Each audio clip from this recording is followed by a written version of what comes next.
Boa noite. Está decidido o novo confinamento geral. A obrigação de ficar em casa vigora a partir das 0 horas de sexta-feira. E aqui estou, a dar a cara, sem rebuço nem vergonha, a voltarmos onde estávamos em abril passado.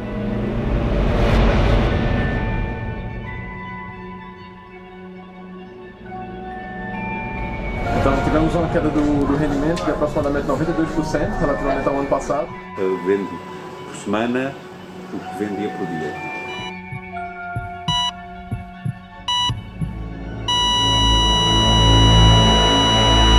O meu nome é Francisco Figueiredo e viajei até à Suécia para saber se a vida tem mesmo de ficar em suspenso.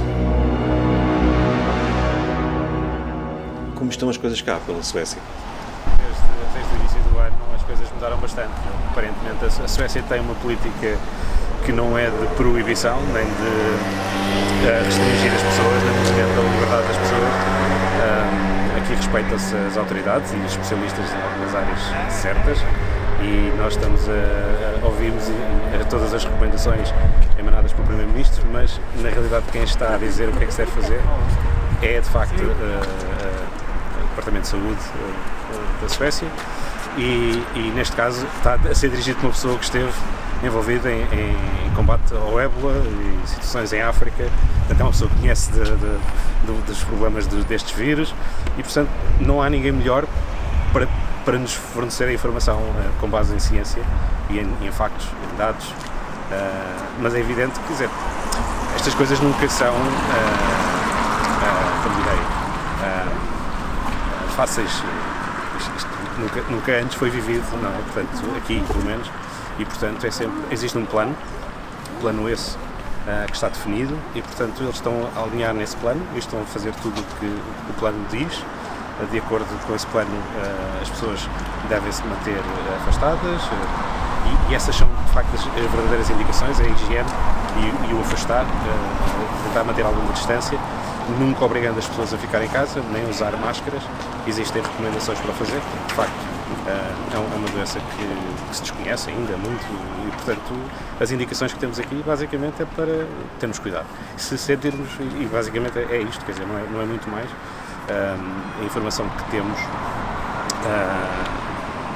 recentemente é e que ouvimos nos mídias é que a Suécia está com problemas de camas nos hospitais.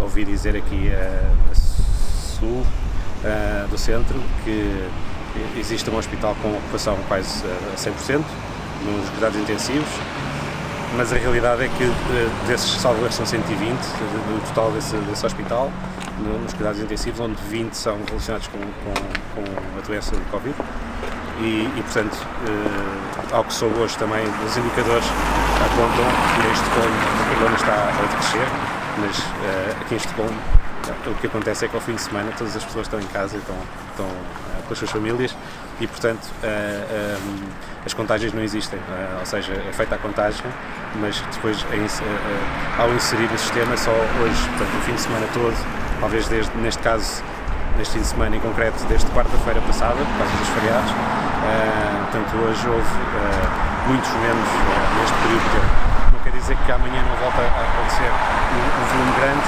porque de certeza absoluta que ainda há números que estão por inserir no sistema. Mas basicamente as coisas aqui são bastante mais suaves. Quando eu olho para a informação que chega de Portugal, conseguimos estar assim. Portanto, eu venho quase dia sim dia não ao supermercado. As pessoas, desde o início do ano, que mantêm alguma distância. Portanto, quem conhece a Suécia antes deste problema consegue perceber perfeitamente que é um mundo diferente, é um país diferente, principalmente aqui em Estocolmo, porque se consegue verificar que não há tanta gente na rua e as pessoas afastam-se muito mais. Portanto, se mesmo no início do ano, nós fôssemos à avenida principal, andávamos aos encontrões, literalmente, se hoje passarmos por lá, temos muito espaço e não é nem metade daquilo que de facto existia. É evidente que ainda existe muita gente na rua, mas não há restrições.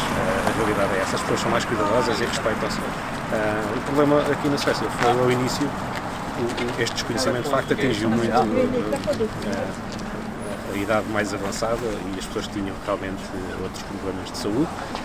Conheço algumas que tiveram tiveram que ir ao hospital, não tiveram que ficar no hospital, mas tiveram dificuldades respiratórias, tiveram algumas coisas. Mas quer dizer, aqui os serviços de saúde também prestam auxílio de uma forma diferente, diria, porque eles dirigem-se a casa, verificam tudo em casa das pessoas e depois, de facto, se houver a necessidade de ir ao hospital, então levam as pessoas para o hospital. Aqui à volta, nós estamos no centro da cidade, aqui à volta das pessoas que conhecem dos restaurantes, tenho vindo a falar com alguns e de facto as coisas não estão fáceis, porque lá está o turismo, as viagens, está tudo mais lento, não há tanta gente a vir aqui, portanto é normal que isto tudo se ressinta, não é? Mesmo que se diga que a Suécia tomou uma postura económica diferente, eu acho que não tem muito a ver com isso. Claro que também tem a ver com isso, acredito que sim, mas não tem só com isso. O que é certo é que aqui não se vê tantas coisas a fechar como temos conhecimento aqui em Portugal, pelo menos. As coisas não estão fáceis. Aqui também não estão, mas dá para ir aguentando. Imediatamente, quando eu estava a falar com uma pessoa amiga aqui de um café, e ele dizia que não dá para fazer vida, mas ao menos dá para manter. E pronto, quer dizer, acho que é um bocado isto que não está a ser passado. Quer dizer, o que eu vejo na informação que nós temos em Portugal é de facto parece uma realidade muito triste que a Suécia está a tomar. São perspectivas, mas na realidade acho que a Suécia está a ter uma postura de cautela, mas ao mesmo tempo derivada à sua legislação. Não se pode bloquear o movimento, a livre circulação, a liberdade das pessoas. Esse é o ponto número 1 da Suécia e daí não haver uma restrição forçada, mas sim uma recomendação para que as pessoas sejam responsáveis e até agora acho que não está a ser muito mal. Achas que está a haver pressão suficiente para o governo alterar o sistema sueco? Dificilmente, porque o sistema sueco tem uma legislação que não permite a mudança do que nós conhecemos como leis de base.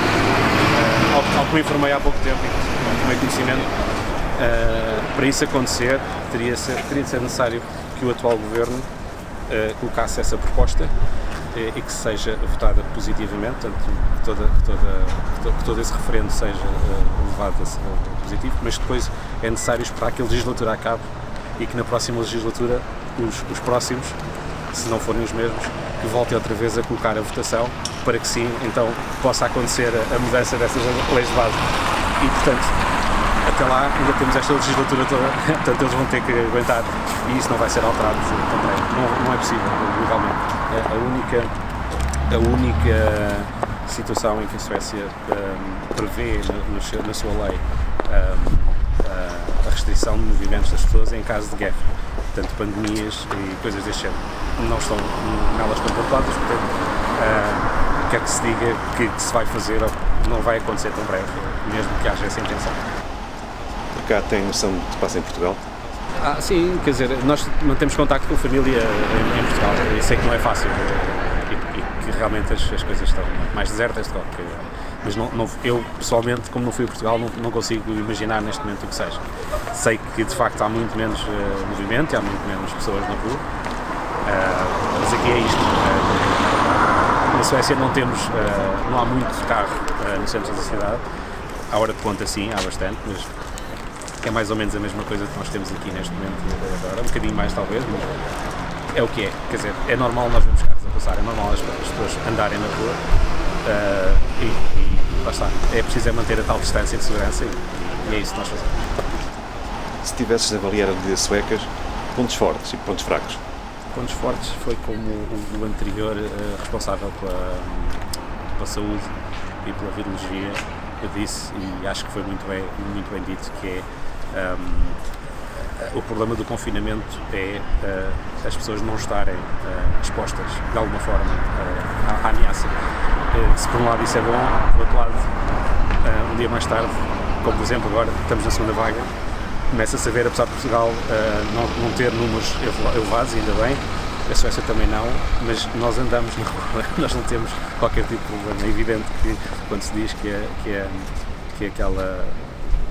aquela teoria da imunidade de grupo, é evidente que isso funciona, é evidente que isso também acontece aqui e é um risco que eu acho que foi levado a cabo pela saúde na Suécia. sempre com cuidado, porque eles andam a controlar muito mais assiduamente os números neste momento, e não interessa muito os números de infectados, interessa mais os números de mortos, os números que de facto, aqueles que caem, porque de facto os números de infectados depende apenas e somente do número de testes que se vai fazer, portanto não representa absolutamente nada. E quando os mídias mostram esses números, para mim não diz absolutamente nada.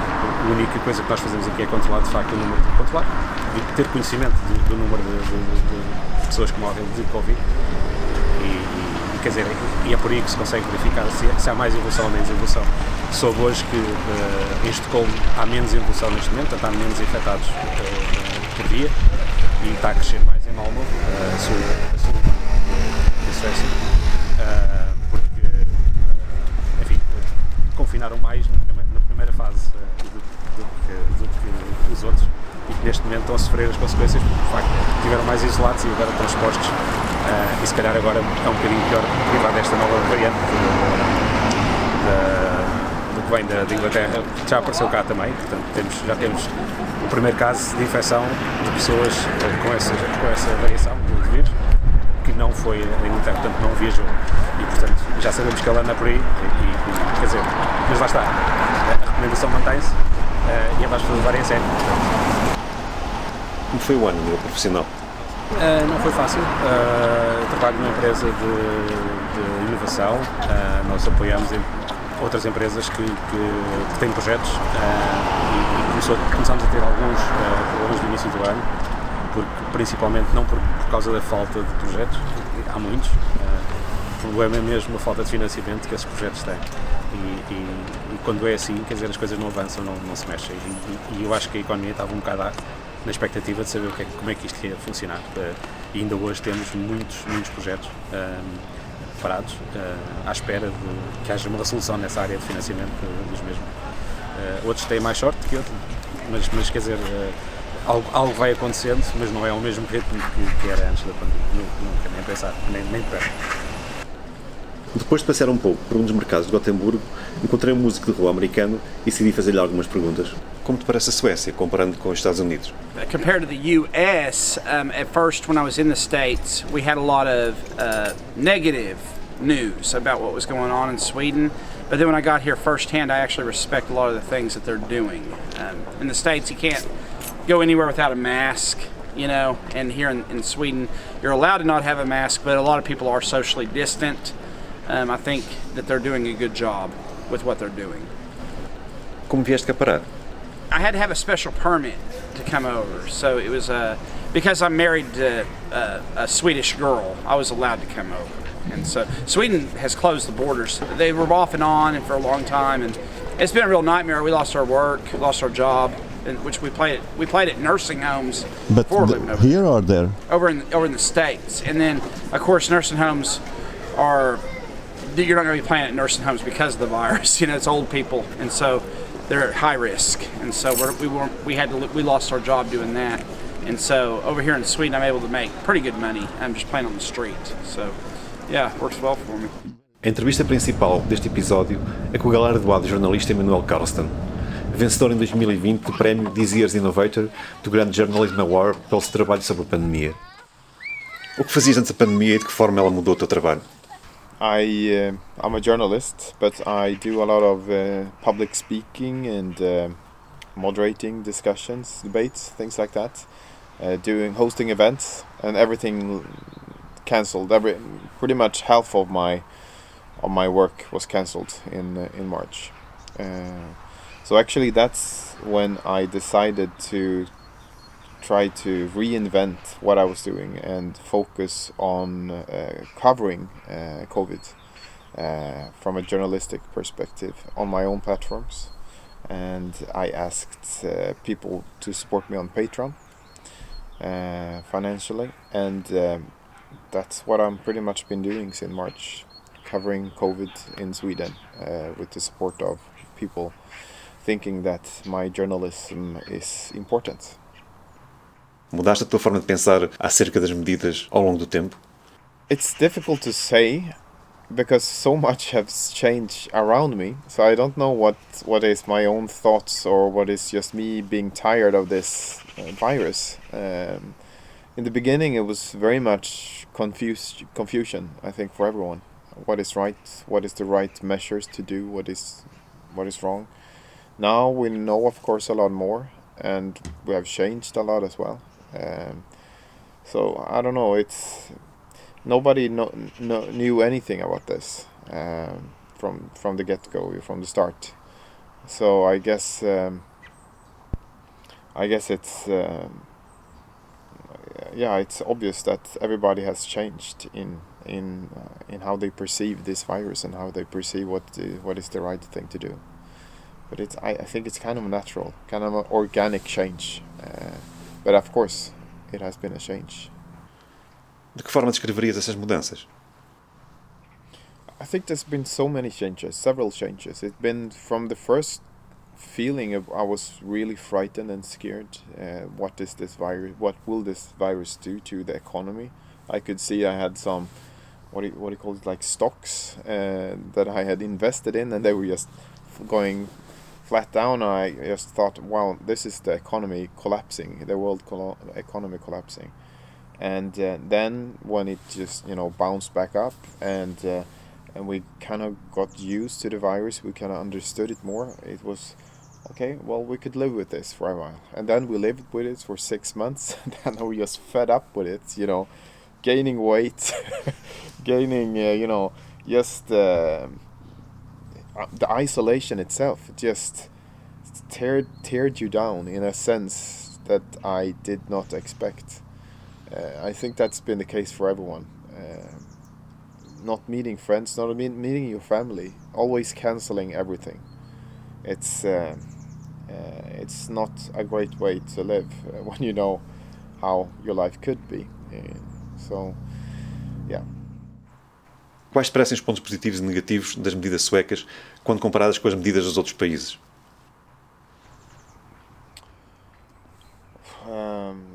So the Swedish way was pretty much the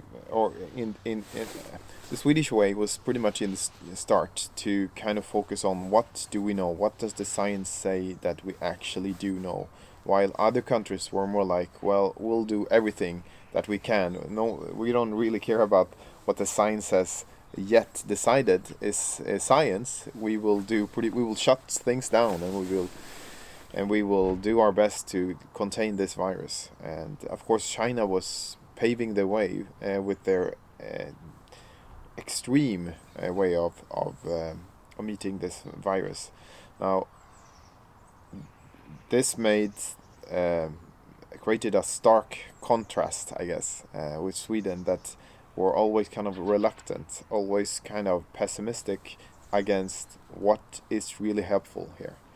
And also perhaps had a very early idea of that herd immunity would help much faster than it actually did.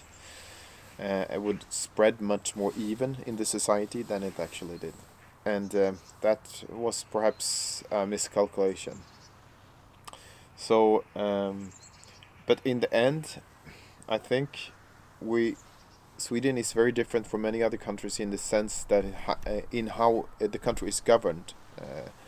We have a high trust in our authorities, the different authorities, and we have also the government itself does not have complete powers as in many other countries. We don't have laws that gives them complete powers to shut down society. We still don't. It's not possible in our laws to shut down, to ask everyone to stay inside or whatever. We actually passed a law actually yesterday that gave the government more power, but we don't have a tradition or that allows the government to do that. Instead, we have a high trust and a system that gives our authorities, the export authorities, the public health authorities, great powers in what we should do and what we should not do. And so I think that's a big difference. And this public health authority that we have in Sweden they also have the complete responsibility, not only for the disease, the virus, but for health, overall health. And they kind of early on decided or understood or thought that if we would lock people up, we would have other health issues that we could perhaps not see short term, but we will discover long term. And they were communicating that as well. So they asked people more to kind of respect the virus and how dangerous it is, and to follow recommendation in different on different topics. So I think that's very difficult to understand as well for other countries, how that could be effective, and I'm not sure it is, but in Sweden there's a tradition of trusting the authorities and to obey the recommendations that they give, even though they're not written in law or anything like that. We still have a great trust and we follow the recommendations. So that's very different from many other countries. But in the end, I don't know, half of our deaths has happened in elderly care, and that has been a big failure, and everybody has said so as well, that it has been a big failure, even the governments and the authorities, that was a big failure. And it still is. We still have these high death rates. It's almost right now. It's almost as high as in spring or in April. So obviously something is wrong. Is it something wrong with the strategy? Is it something wrong with how the virus has clinched to our society? I don't know. It's difficult to say. Sabendo o que sabes agora, se houvesse forma de voltar ao início, terias escolhido a estratégia sueca ou terias feito como os outros? Actually, I would still choose Sweden. And that's weird. It's a good question as well. It's weird because we have this incredibly high death rates. So why would I choose to do that all over again? But I guess it's because I'm not sure that with a different strategy, we would have a much more different result. And I much more prefer to be trusted as a citizen to do the right thing, and to have an open debate about it or whatever, try to help each other to do the right thing, than to be restricted in a lockdown or forced to do this or that.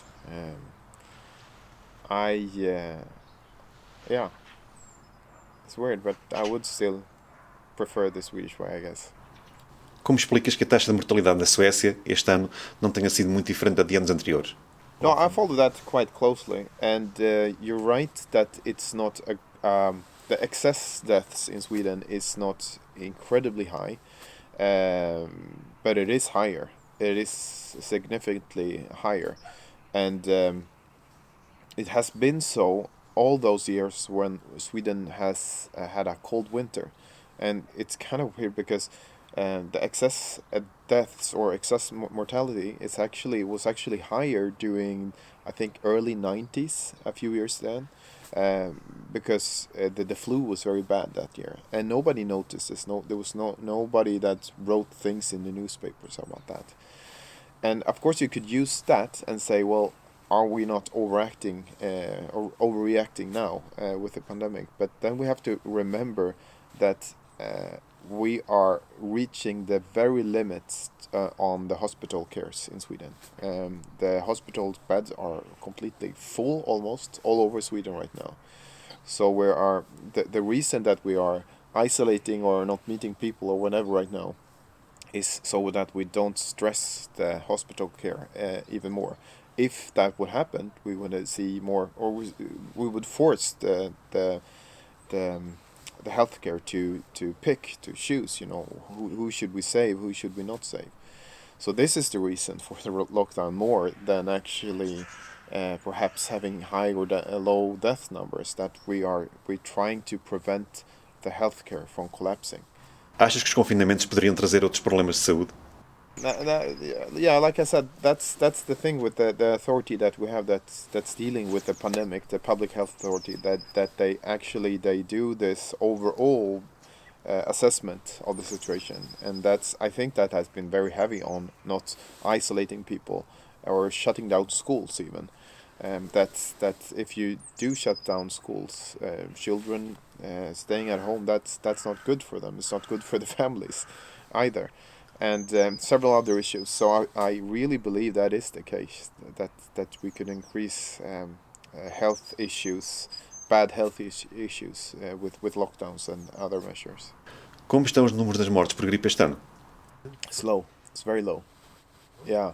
It was interesting because the flu numbers took a dive in March or in April when people started washing their hands.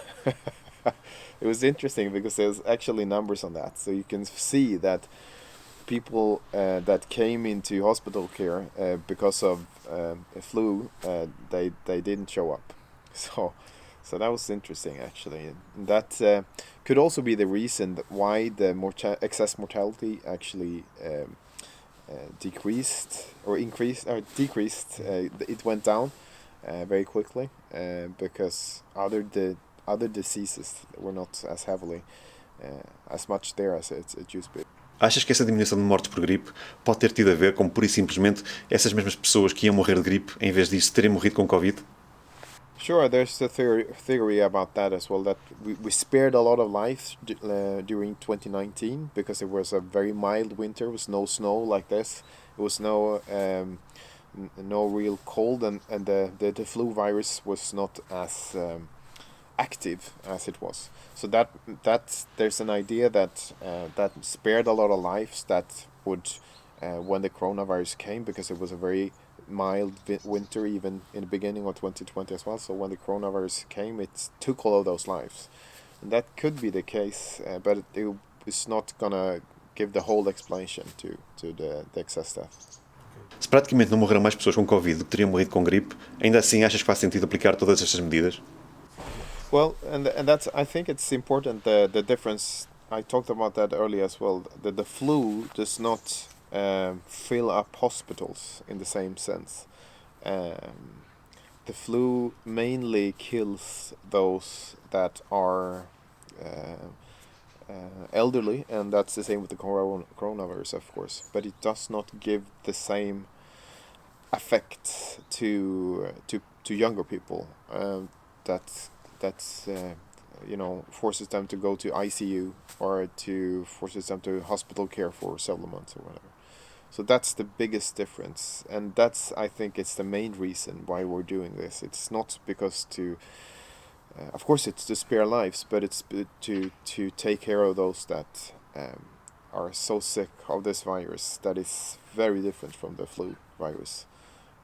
I know a lot of people and I think perhaps I'm partly to blame because I've been publishing a lot of these graphs that show the excess mortality being very low in Sweden compared to other things, and I published a lot of stories on this.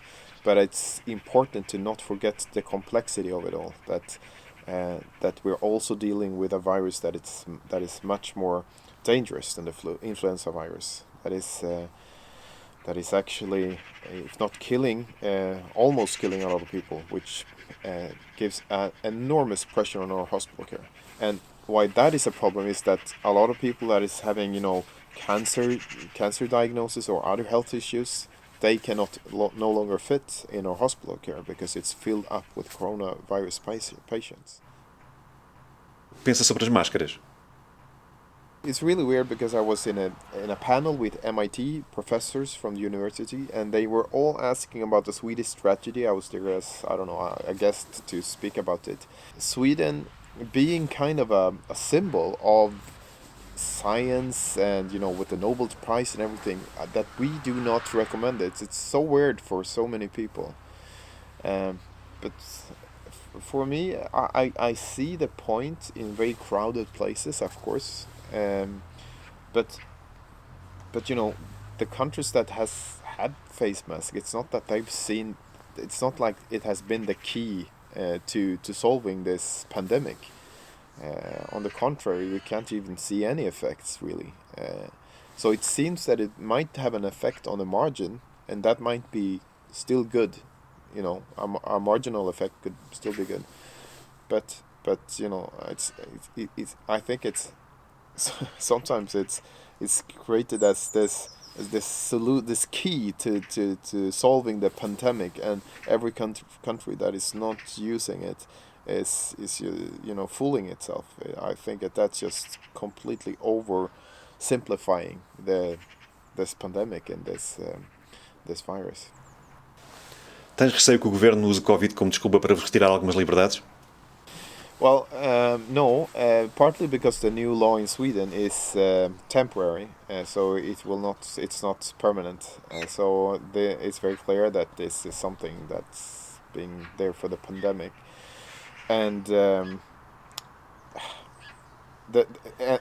it cannot be a lockdown in Sweden. We cannot lock like in Portugal because the law does not stretch that far. But still, of course, it could be heavily restricted in many senses. But I'm not worried about that because our parliament and our government is far from those extreme countries that we can see that perhaps would tend to do that or have a notion that could happen. That's so far beyond everything in Sweden, and the system wouldn't allow it, I guess. No, I'm not worried. Achas que há pressões de outros países para o governo sueco mudar de atitude? Yeah, pressure in a sense. Yeah, it is pressure in a sense. But I think, you know, in Sweden we kind of used to being different. You know, whenever we are abroad, people are asking us about the high taxes, and they're appalled, and you know, it's just so weird for them. And then we also talk about the parental leave. Yeah, we're staying home with our kids for 2 years. The government is paying. And then they're just, again, in awe, you know. And then we think about, the universities and the schools, they're all free. And they're what the, you know. Yeah.